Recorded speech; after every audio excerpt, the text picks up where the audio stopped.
जय हिंद। इस वीडियो में हम लोग पोषण के बारे में समझते हैं, यानी न्यूट्रिशन के बारे में समझते हैं। न्यूट्रिशन क्या है?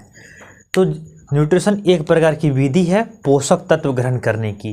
पोषक तत्व में क्या सब आता है? कार्बोहाइड्रेट, वसा, प्रोटीन, विटामिन, ये सब चीज़ किस में आता है? पोषक तत्व में आता है। जैसे पोषक तत्व ये सब चीज़ प्राप्त होता कहाँ है? तब पोषक तत्व जो है वो हमें किसी न किसी खाद्य पदार्थ से प्राप्त होती है। खाद्य पदार्थ को जैसे रोटी है, चावल है, दाल है, ये सब चीज़ खाते हैं तो हमारा शरीर इसको डायरेक्ट एब्जॉर्ब नहीं कर पाता है। इसको उपचयन क्रिया द्वारा हमारा शरीर इसको सरलीकरण किया जाता है। सरल करके उसको पूरा पचा करके उससे हमारा शरीर को चावल से हमको क्या प्राप्त होता है? स्टार्च, यानी कि कार्बोहाइड्रेट। जितना तिलहन चीज़ है, घी है, दूध है, ये सब चीज़ से क्या प्राप्त होता है? हमें वसा प्राप्त होती है। उसके बाद दाल रोटी सब खाते हैं तो उससे हमें प्रोटीन प्राप्त होता है। फल फूल खाते हैं उससे हमें विटामिन, प्रोटीन, ये सभी चीज़ प्राप्त होती है। तो हमारा शरीर को ये कच्चे फल फूल नहीं चाहिए, हमारा शरीर को चाहिए विटामिन, प्रोटीन, ये सब चीज़ चाहिए, एमिनो एसिड ये चाहिए, क्योंकि उसके छोटे कण। तो इसके लिए क्या किया जाता है कि शरीर में उपचयन क्रिया होता है, जैविक उपचयन क्रिया होता है, जैविक क्रियाएँ होती है, जिसके द्वारा दाल चावल ये सब चीज़ खाते हैं तो उससे क्या होता है? हमें प्रोटीन, वसा, कार्बोहाइड्रेट, ये सभी पोषक तत्व प्राप्त होता है। तो पोषण क्या होता है? तो पोषण एक विधि है जिसके द्वारा जीव जंतु जो है अपना पोषक तत्व को ग्रहण करते हैं। तो सभी जीव का पोषक तत्व ग्रहण करने की अलग अलग विधियां हैं। सभी जीव को पोषक तत्व को प्राप्त करने के लिए, अपने पोषण करने के लिए, अपने शरीर को वृद्धि करने के लिए पोषण चाहिए। उसी पोषक तत्व को प्राप्त करने के लिए अलग अलग विधि है, जिसमें कि मुख्यतः दो विधि हम देखते हैं। जैसे पोषण कितने भागों में बांटा गया है? दो भाग में। एक होता है स्वपोषण, दूसरा होता है परपोषण। तो स्वपोषण क्या होता है? तो स्वपोषण नाम से ही स्पष्ट है। तो स्वपोषण में क्या होता है कि पोषण की जिस विधि में जीव जो है अपना पोषक तत्व प्राप्त करने के लिए अन्य जीवों पर निर्भर नहीं रहता है, वो अपना पोषक तत्व, अपना भोजन स्वयं संश्लेषित निर्माण करता है। तो ऐसे पोषण की प्रक्रिया को हम स्वपोषण कहते हैं, यानी कि ऑटोट्रॉफ्स कहते हैं। क्या कहते हैं? ऑटोट्रॉफ्स। तो ये एक ऑटोट्रॉफ्स है, ये ग्रीक भाषा की शब्द है। क्या है? ग्रीक भाषा की शब्द है। ये दो शब्दों से मिलकर बना हुआ है। एक होता है ऑटो, जिसको अंग्रेजी में कहते हैं सेल्फ, जिसका हिंदी होता है स्वयं, और दूसरा होता है ट्रॉफिक। तो ट्रॉफिक मतलब क्या होता है? न्यूट्रिशन। अंग्रेजी में न्यूट्रिशन बोलते हैं, हिंदी में इसको पोषण बोलते हैं। अर्थात पोषण की जिस प्रक्रिया द्वारा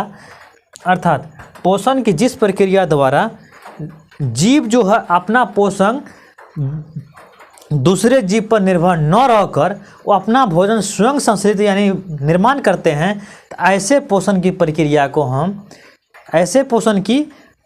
को हम क्या बोलते हैं? स्वपोषण बोलते हैं। ये सिर्फ होता है हरे पौधों में, हरे पेड़ पौधों में ऐसी पोषण संभव होती है। हरे पेड़ पौधों में ऐसी पोषण संभव होती है। क्यों? क्योंकि हरे पौधे में क्या होता है? एक पिगमेंट पाया जाता है, एक क्लोरोप्लास्ट होता है। हरे पौधों में क्या होता है? क्लोरोप्लास्ट, CHLOPLAST, प्लास्ट, क्लोरोप्लास्ट हरित लवक होता है। इस हरित लवक में पाया जाता है क्लोरोफिल पाया जाता है। ये एक पिगमेंट है, ये पाया जाता है। इसके द्वारा क्या करता है पौधा? सूर्य सनलाइट लेता है, सूर्य प्रकाश को ये ऑब्जर्व करता है, और जमीन से खनिज व लवण लेता है, और वायुमंडल से कार्बन डाइऑक्साइड लेकर के ये अपना प्रकाश संश्लेषण क्रिया द्वारा ये अपना भोजन स्वयं निर्माण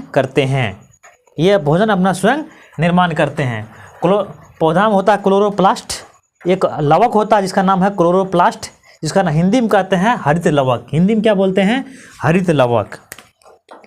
हिंदी में बोलते हैं हरित लवक।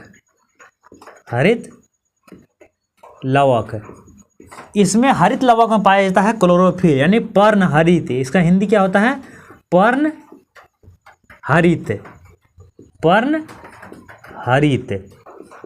पर्णहरित। यही पर्णहरित जो है सूर्य प्रकाश को एब्जर्व करता है, उससे ऊर्जा प्राप्त करता है। ऊर्जा प्राप्त करके ये प्रकाश संश्लेषण क्रिया द्वारा अपना भोजन का निर्माण करते हैं। दूसरा अब आता है इसमें क्या, दूसरा आता है कि परपोषण। परपोषण यानी कि हेटेरोट्रॉप्स। तो हेटेरोट्रॉप्स ये भी एक ग्रीक शब्द है, ये भी क्या है, एक ग्रीक शब्द है, जो दो शब्द, ग्रीक के दो शब्दों से मिलकर बना है, हेटेरो और ट्रॉफिक। हेटेरो और ट्रॉफिक, हेटेरो और ट्रॉफिक। तो हेटेरो मतलब क्या होता है, डिफरेंट। अंग्रेजी में क्या होता है, डिफरेंट। तो डिफरेंट के हिंदी क्या होता है, विषम या पर या दूसरे। और न्यूट्रिशन के बारे में हम तो पहले बता चुके हैं कि पोषण होता है, तो अर्थात दूसरे पोषण यानी कि पर पोषण। तो इस विधि में क्या होता है जीव कि इस पोषण की इस विधि में जीव जो होता है अपना पोषण किसी न किसी रूप में दूसरे जीव पर निर्भर रहता है। ये अपना भोजन स्वयं निर्माण नहीं कर पाते क्योंकि इसमें क्लोरोप्लास्ट नहीं होते हैं, क्लोरोप्लास्ट नहीं होते हैं, तो क्लोरोफिल अनुपस्थित रहते हैं, जिस कारण ये किसी न किसी जीव पर ये अपना पोषण के लिए आश्रित रहते हैं, आधारित रहते हैं। जैसे कि मनुष्य, जब तक हम पेड़ पौधा नहीं उगेगा, जैसे कि धान की फसल न होगी, उसे चावल न निकलेगा, तो मनुष्य भोजन नहीं कर पाएंगे। यानी कि इसमें क्या होता है, किसी न किसी जीव पर ये आश्रित है, किसमें, हेटेरोट्रॉफ में, ट्रॉफिक में, यानी परपोषण में। तो परपोषण एक विधि है, ये भी पोषण की विधि है। इसमें जीव जो है अपने पोषण के लिए किसी न किसी दूसरे जीव पर अपना पोषण के लिए आश्रित रहता है। तो ऐसे पोषण की प्रक्रिया को हम क्या बोलते हैं, परपोषण बोलते हैं। क्या बोलते हैं, प्रपोषण बोलते हैं। ऐसे पोषण करने वाले जीव को परपोषी बोलते हैं। जैसे मनुष्य, गाय, भैंस, कुत्ता, जानवर, ईटीसी, ये सभी चीज़ परपोषण में आता है। ये सभी जीव परपोषी कहलाते हैं। और जो जीव अपना भोजन स्वयं निर्माण करते हैं, मतलब कि अपना भोजन स्वयं बनाते हैं, तो ऐसे जीव को हम स्वपोषी बोलते हैं। जैसे पेड़ पौधा, जितना हरा पौधा है, सभी क्या है, स्वपोषी हैं। आप लोग इसका स्क्रीनशॉट लीजिए।